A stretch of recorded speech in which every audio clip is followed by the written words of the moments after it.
1918-ci il mayın 28-də Azərbaycan Xalq Cümhuriyyəti elan edildikdən sonra onun fəaliyyətinin işıqlandırılması üçün mətbu orqana ciddi ehtiyac var idi. Bu missiyanı ilk olaraq Azərbaycan qəzeti öz üzərinə götürdü.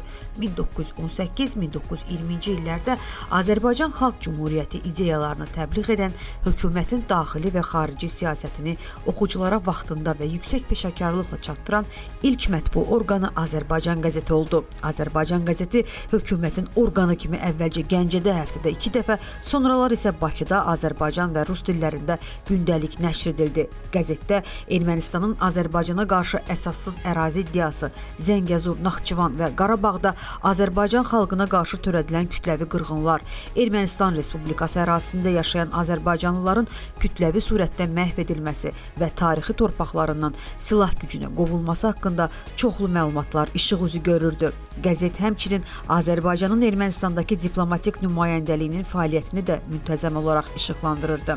Məlumdur ki, 1918-ci il mayın 28-də keçmiş İrəvan xanlığının ərazisində ilk erməni dövləti Ermənistan Ararat Respublikası yarandıqdan sonra rəsmi dövlət orqanları aborigen Azərbaycanlı əhaliyə qarşı etnik təmizləmə siyasəti həyata keçirdi.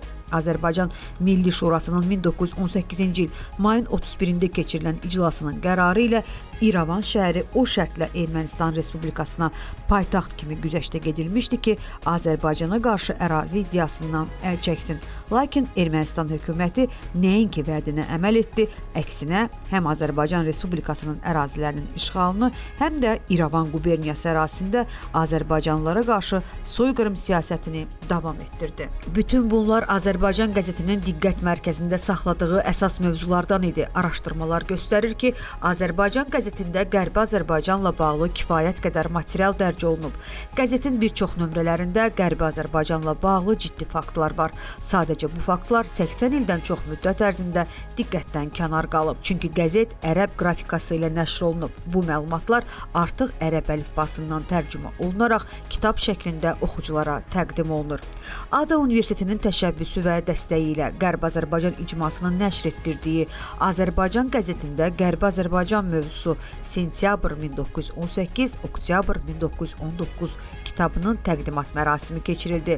Tədbirdə çıxış edən Qərbi Azərbaycan İcması İdarə Heyətinin sədri, millət vəkili Əzəl Əkbərli Qərbi Azərbaycan həqiqətlərinin dünya ictimaiyyətinə çatdırılmasının xüsusi əhəmiyyət daşıdığını vurğuladı. Bildirdi ki, icmanın uzun illər ortaya qoyulmasına imkan verilməmiş Qərbi Azərbaycan həqiqətlərini işıqlandırmaq istiqamətində ardıcıl fəaliyyəti davam edir. Ən yaxın tərəfdaşların ali təhsil müəssisələri olduğunu bildirən sədr bu sırada ADA Universitetinin xüsusi yeri olduğunu qeyd etdi. Əzəl Əkbərli təqdimatı keçirilən kitabın Qərbi Azərbaycan həqiqətlərinin dünyaya çatdırılmasına mühüm töhfə verdiyini, kitabda 1918-1920-ci illərdə Qərbi Azərbaycanda ermənilər tərəfindən soydaşlarımıza qarşı törədilmiş vəhşiliklərin Azərbaycan qəzetinin materiallarında əks olunduğunu, bu faktların həm tariximizin, həm də milli yaddaşımızın ayrılmaz hissəsi olduğunu bildirdi. Mən yenə də təşəkkür edirəm. Bu cildlərin hamısının nüsxələri Qərbi Azərbaycan icmasına da hədiyyə olunubdur və təkcə Qərbi Azərbaycanla bağlı yox, eyni zamanda o dövrdəki Azərbaycanın və regionun ictimai-siyasi proseslərlə bağlı tam aydın təsəvvür əldə etmək üçün bu cildləri vərəqləmək kifayətdir. Qərbi Azərbaycan İcması İdarə Heyətinin üzvü Milli Məclisin deputatı, siyasi elmlər üzrə fəlsəfə doktoru Aydın Mirzəzadə çıxışında Qərbi Azərbaycan həqiqətlərinin dünya ictimaiyyətinə çatdırılmasının vacibliyini vurğuladı. O bildirdi ki, Azərbaycan tarix boyu dəfələrlə erməni millətçilərinin əsassız iddiaları və təcavüzkar siyasəti ilə üz-üzə qalıb.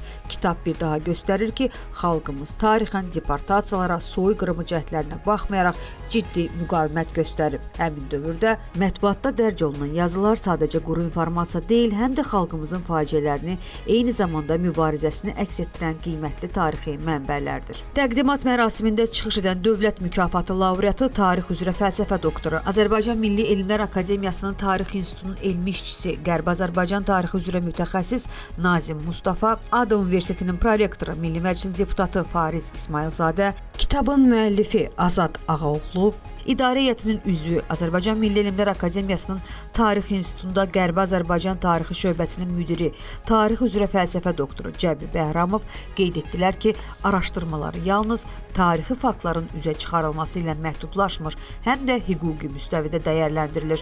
Bu baxımdan əsər Qərbi Azərbaycanda və bütövlükdə xalqımızın 200 illik tarixi boyunca baş verən faciələrin və törədilən cinayətlərin sənədlərlə təsdiq olunmuş salnaməsi kimi qiymətləndirilir.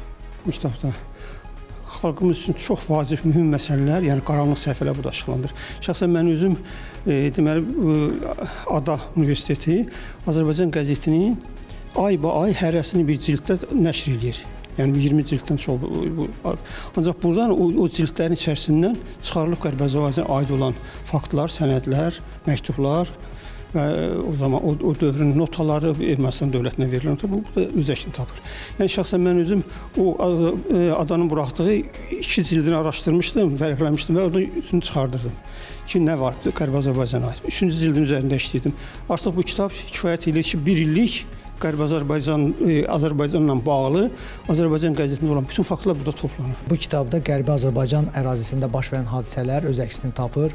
Yəni Azərbaycan qəzetində yazılan məqalələr, orada Azərbaycan kəndlərinə olan hücumlar, erməni dəstələri tərəfindən, orada Azərbaycan əhalisinin deportasiyası, bizim mədəni, dini irsimizin dağıdılması, bütün o hadisələr bu kitabda öz əksini tapır və həmin 19-18-ci illərdə baş verən hadisələri biz oxuyanda görürük ki, çoxlu paralellər var müasir dövrlə, yəni müstəqillik dövrümüzlə də çoxlu paralellər var.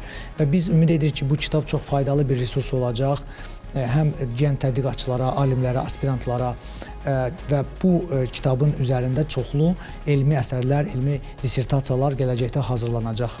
Çıxışlarda vurğulandı ki, Azərbaycan qəzetində dərc olunan məqalələr, arxiv materialları və müxtəlif mənbələr əsasında hazırlanan bu nəşr təkcə elmi ictimaiyyət üçün deyil, həm də beynəlxalq müstəvidə hüquqi əsas kimi istifadə olunacaq dəyərli mənbədir. Nəşrdə yalnız ermənilərin törətdiyi qanunsuzluqlar deyil, eyni zamanda bu cinayətlərin arxasında duran qüvvələr də təhlil olunur.